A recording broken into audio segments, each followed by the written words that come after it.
I'm Steve Kendall. Hello and welcome to The Journal. The Ken Burn documentary series, The American Revolution, begins next week on WBGU PBS.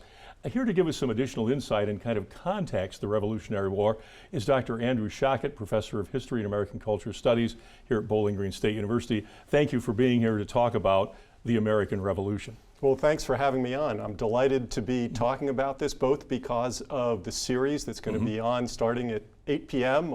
Here and other PBS stations, right? And also because we're on the eve of the 250th anniversary of the Declaration of Independence. So it's an exciting time to be thinking about the American Revolution. Yeah, and I think it's interesting because, we reference the fact we think of 1776 as when the Declaration of Independence took place. A lot of people think to some degree that's when the Revolutionary War began, but the reality is for Great Britain and its colonies, especially the American colonies, opposition began well before the Declaration of Independence. So talk about the run-up to that event you just mentioned in July of '76, because there was lots of activity long before that. Oh, absolutely. I mean, even from 1763, after the 7 Years' War, also known as the French and Indian War, in which the British government spent gobs of money, and what they decided was their prize for winning that war was North America and Canada. And they decided, well, maybe the American colonists should pay a little bit more of the war debt and their defense costs.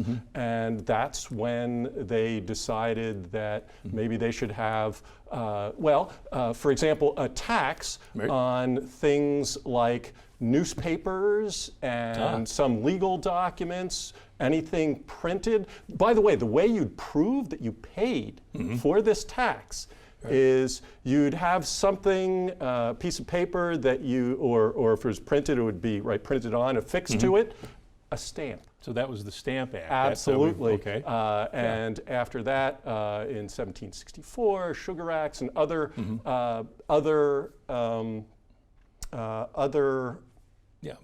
ways taxes to try to raise money to defray these costs of running the empire. And by the way, just about all of these taxes were repealed by 1768, to the extent to which King George was so popular that in New York they erected a statue to him. So this is not like a straight process. It's like goes up and goes down. And then of course there's starting in 1768, because of unrest, the British sent troops not to necessarily protect colonists, but to Boston, where they thought that the Bostonians were resisting, and Massachusetts was resisting imperial authority. And of course, there are a range of events from what we call the Boston Tea Party and massacre until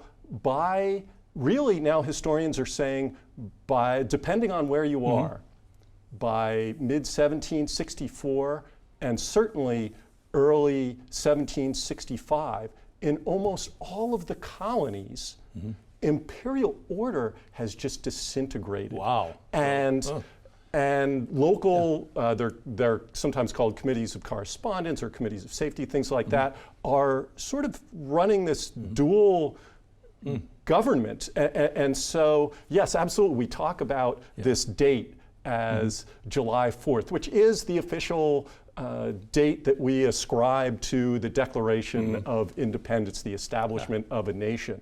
But it's this very messy process in which civil authority is breaking down. People are deciding, okay, so how are we going to run society and government if we're not obeying a governor? Depending, of course, on the colony. I mean, Connecticut's a little different. They were semi-independent all along. Already? But yeah. So and there are all these different events. Some that we know, some that that popularly we know a little bit less about, that will come up in the series. For example, Dunmore's proclamation, the governor of Virginia, in 1775, in the fall. He's already on a ship in the Chesapeake, And he decides that the best way to shore up imperial authority is, because he doesn't have any troops coming as far as he knows, Right. is to issue a proclamation inviting anyone to rally to the king's standard, including enslaved people who will be free Oh, wow. if they join with the British, if they join with the king. British. Yeah. Many do. They end up fighting with shirts or smocks that say, for freedom. And not surprisingly, that actually scared a lot of Virginians into Taking the other side. then. absolutely against the crown. So, Yeah. so they're all depending on where people were, what they were reading or talking about, what was going on in their colony. People supported the revolution at different times, but we estimate that depending on the time or place, maybe overall no more than maybe 40% of people supported the revolution, maybe a quarter, 25% Sure. were loyalists, and that leaves a little more than a third of the people who at the time were often referred to as disaffected, people who for various reasons chose neither side. They were in the middle. Absolutely. And that's interesting because I think a lot of times we believe that, everybody got on board right away. And that wasn't the case, as you just described. There was a percentage of the population that was pro George III, percentage that were not at all interested in being with George III, and then that group in the middle was like, we're just trying to figure out what is going on here, kind of. One of the things you mentioned too is the fact that we think of the way media works now, that you'd hear this thing, it's instant all over the country. There, it probably took time for things to move from, if something happened in New York or Boston or whatever, they didn't find out about it in Georgia until probably, what, weeks or months later, possibly? Yeah, weeks, absolutely. Weeks later. Today, we think of course, news happens instantly, and we think that news maybe then sometimes happened by horseback, just as often on ships. Newspapers would print the news that they got from other newspapers, or people would come off a ship and say, I've got this letter from someone in some place, and they'd print the letter that had the news right in the newspapers, because even then newspapers were partly searching for content, right. along with all the ads that they had. So today the front page is where you see the news. Then often, depending on the newspaper, the front page might be, and the back page might be advertisements, and the real news was in the middle, because they printed that last. But yes, it would take time, and the news was, as it always is, the news, was imperfect. Right. But one of the things that historians recently have written about is how good the patriot side, the American side, was at what today we might call propaganda. Oh, okay. Well, we come back. Let's stop absolutely. there. Come back and talk about that, because obviously it was winning the message battle Absolutely. just like it is today.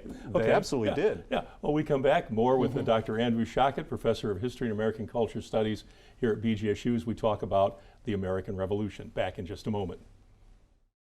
Thanks for staying with us on The Journal. Our guest is Dr. Andrew Schocket, Professor of History and American Culture Studies at Bowling Green State University.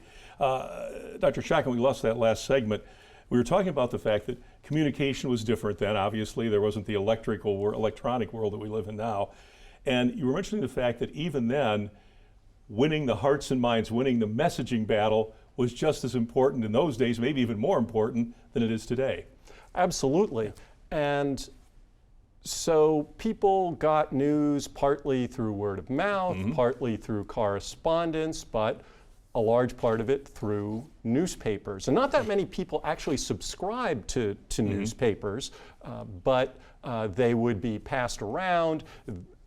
Taverns or inns would subscribe to them, and people would read, or coffee houses, people would read them out loud or have access to them there. But most of the printers, certainly by 1775, 1776, supported the Patriot cause. Okay. And the ones who didn't after that were mostly chased Out of out town. or realized, oh, maybe I'm better off in New Brunswick or excuse me, not New Brunswick, but in Nova Scotia or some, right. So, so part of it was more of a monopoly on friendly coverage, but also the way that, say, members of the Continental Congress or other leaders of the Patriot cause sent out, distributed this information, often about what they would portray as, say, the atrocities of Native peoples on the frontier, or the fear of slave revolts, and they'd say, hey, look at all these scary things that the king, who's supposed to be protecting you, and look what he's doing. Advocating. Yeah, absolutely. Yeah. And that scared a lot of people, and that ended up shoring up a lot of support. So for some the new people nation. came to it for reasons other than the ones we think it wasn't about necessarily independence. It was, again, placing a little bit of fear of what the other guys are going to do. Absolutely, Yeah. and it's right, and it's because it's important to remember that it was certainly a war of national independence. I mean, that's why that July 4th is so important, a declaration of independence, right? But it's also, and this is something that viewers will see in the documentary, that it's also a civil war among Americans, and people join up or support or against the war for all sorts of reasons. So, for example, in 1768, there was a revolt in North Carolina, usually referred to as the Regulators, because the colonial governor and his cronies and tax collectors were basically taxing people and not giving the money to the colony, or using all sorts of chicanery to take people's land away from them. And so they revolted in 1768. They were put down in a battle, and it's called the Battle of Alamance in 1768, but most of the governor's supporters, actually ironically, ended up becoming patriots. And so a lot of these people who revolted ended up supporting the crown. They're like, hey, we're against whoever they're for. You know, so like it's a friend really, of my enemy is a absolutely. friend of my wife. So it's really complicated and fascinating. That's why, you know, when we think about 3 to 4 million people, Americans during this period, there are 3 or 4 million stories. And they're all fascinating. Yeah, and they've been passed down in various ways. Now, one of the things you mentioned too is the fact, obviously, the French and Indian War precedes this. Those activities on where we sit right now is the western frontier here in Ohio. Those continued during the Revolutionary War. The various Native American tribes warring against each other because they were fighting their own war to hold on to their land and do whatever. Some of them supported the British, some of them supported us, the Americans. So that played out as well. And of course, that was a frontier, almost sort of more like a guerrilla war than we think of, the placement battles of everybody marching in line. Those were war, like total war almost, that thing that went on in the frontier. How did that factor in? I mean, obviously there were people trying to get this group of Native Americans on their side versus the other side, but old things probably cropped there. People fought for, not necessarily because they supported independence, they just didn't like the tribe across the river, basically.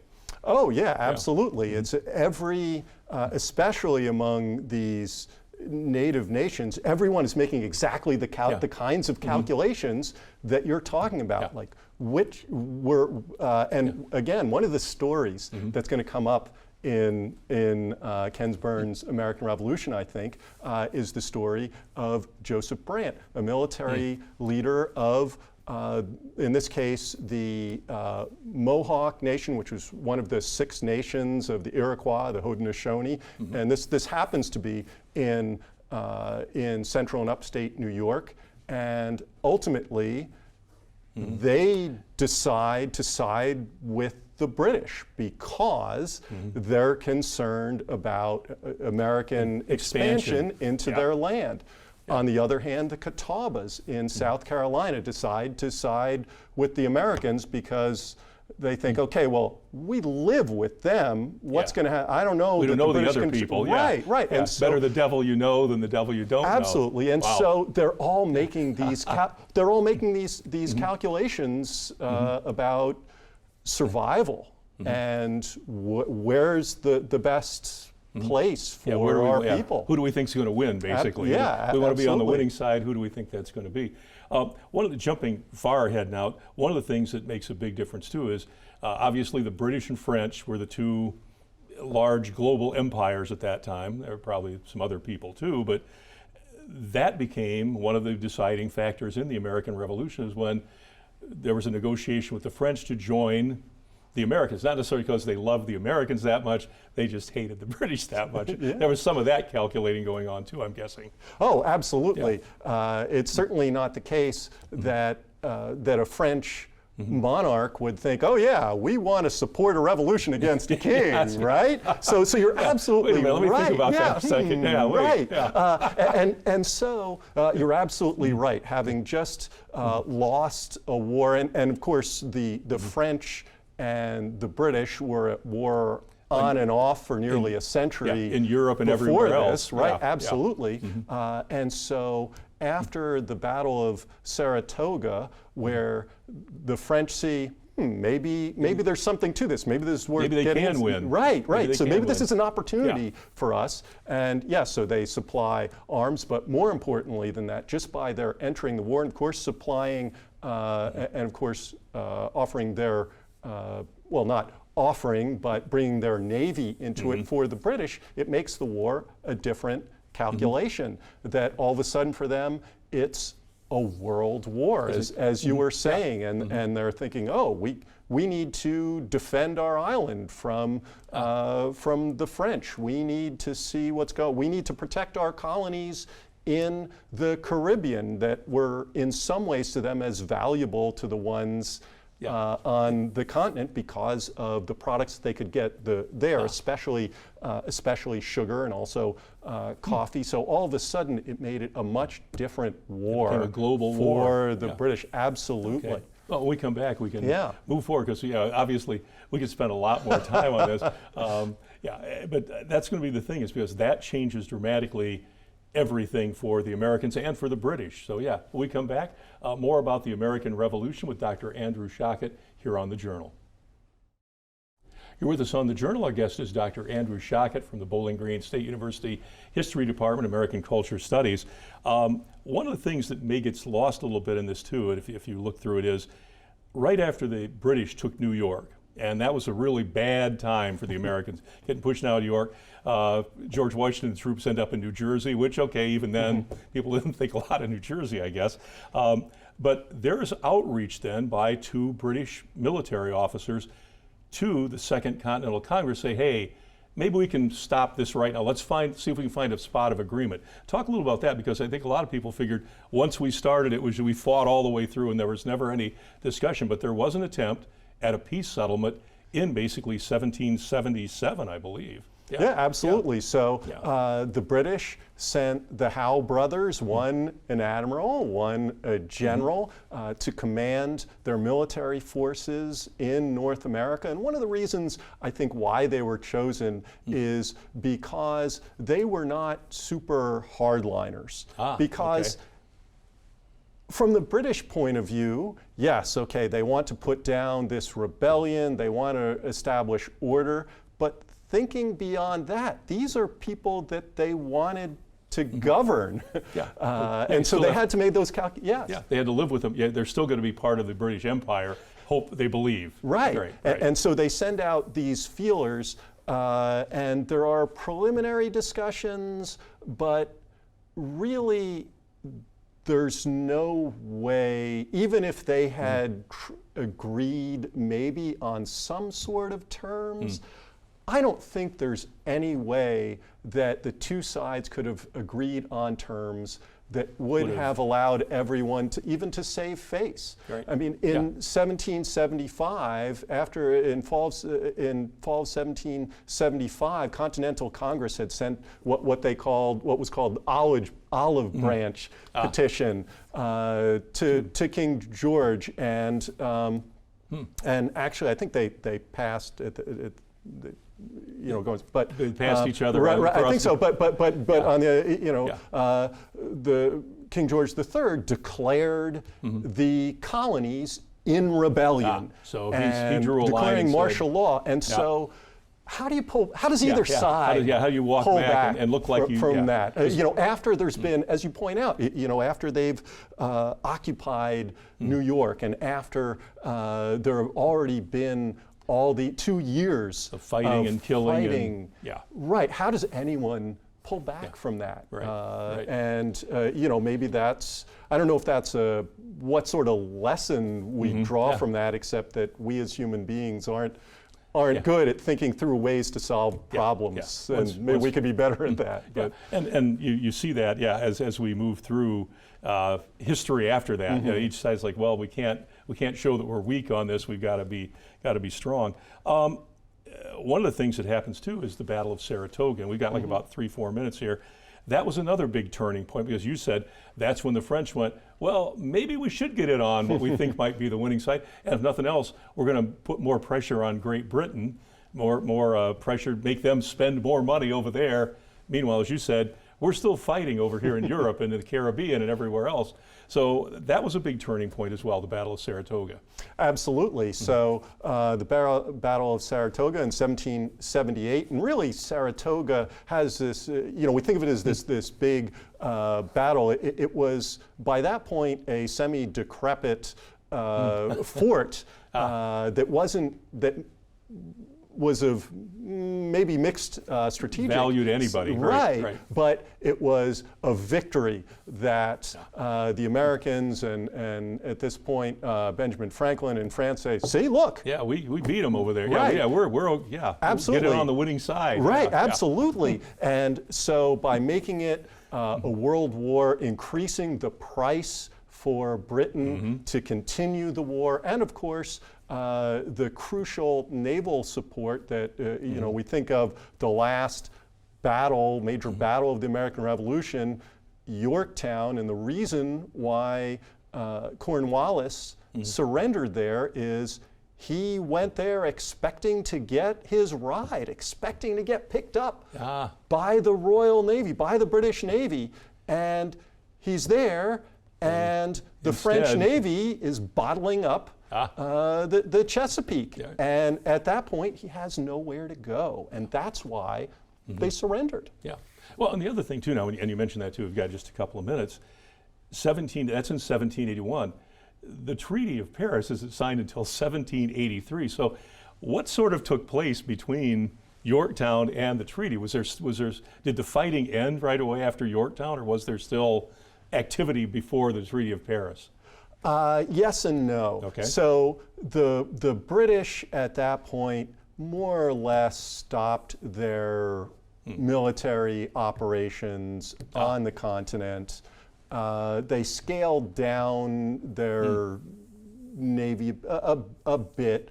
There continued to be some partisan fighting in the States. Because again, it's this civil war. So we think of it. This is a great point. We think of it as it's over, and not quite. And then of course there are close to 2 years of negotiations in which the Americans managed to get more than anyone expected they could have gotten from the French and the British, to some extent playing them off each other and getting excellent terms. And of course we think of the war ending there, but we often think of the American Revolution as this greater event going through the Constitution and the ratification of the Constitution, and of course the establishment of a new national federal government. Okay, so yeah, it's a really great insight into all of this, because there's a lot of stuff going on. Yeah. And obviously, when we see the series, we'll get other pieces of that too. But thank you so much for coming on and the insight and the background to some of these things that we read about in textbooks, but behind what you read in the textbook, there's a much larger story to each of them. So thank you very much. Oh, thank you for having me on. Great. And you can check us out at WBGU.org. You can watch us every Thursday night at 8 p.m. on WBGU PBS. We'll see you again next time. Good night and good luck.